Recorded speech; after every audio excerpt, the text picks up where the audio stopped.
Now, there are a number of important things that we need to note when using relative clauses with who and that. Let's look at the first thing that we should note.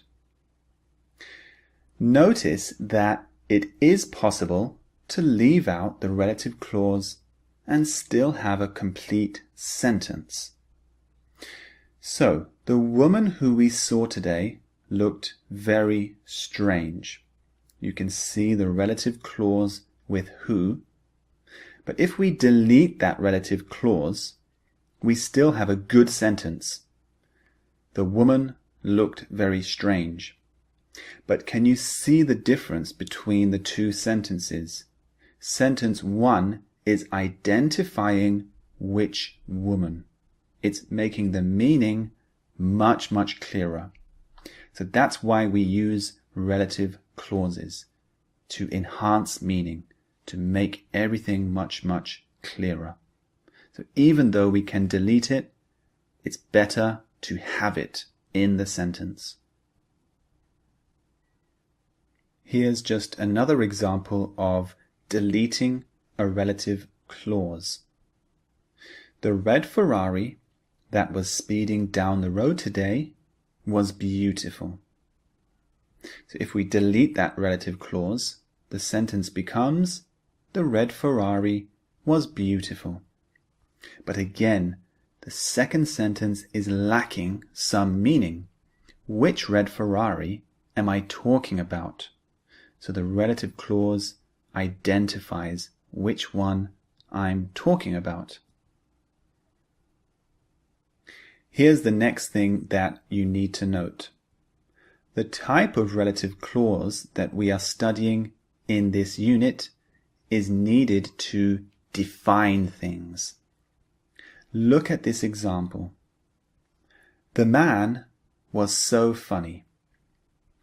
So a relative clause could be used here to say more about the man, to define him, to explain which man I'm talking about.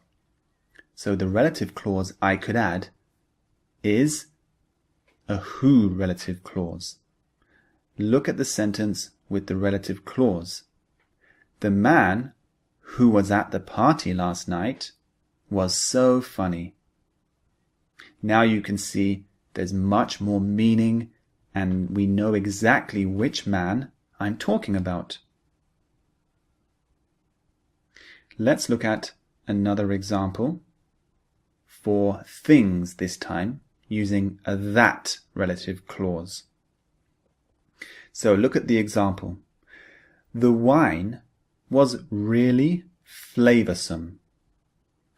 But what wine am I talking about? If I want to give more information and define the wine, I can use a relative clause. So I can say, the wine that we drank at the wedding was really flavoursome. Now the sentence has much more meaning. So I hope that's helped you understand relative clauses much better. Use them in your speaking to really define things and people. Move on to the practice exercises next and make sure you download the MP3s so that you can train your brain to master relative clauses. See you in the next lecture.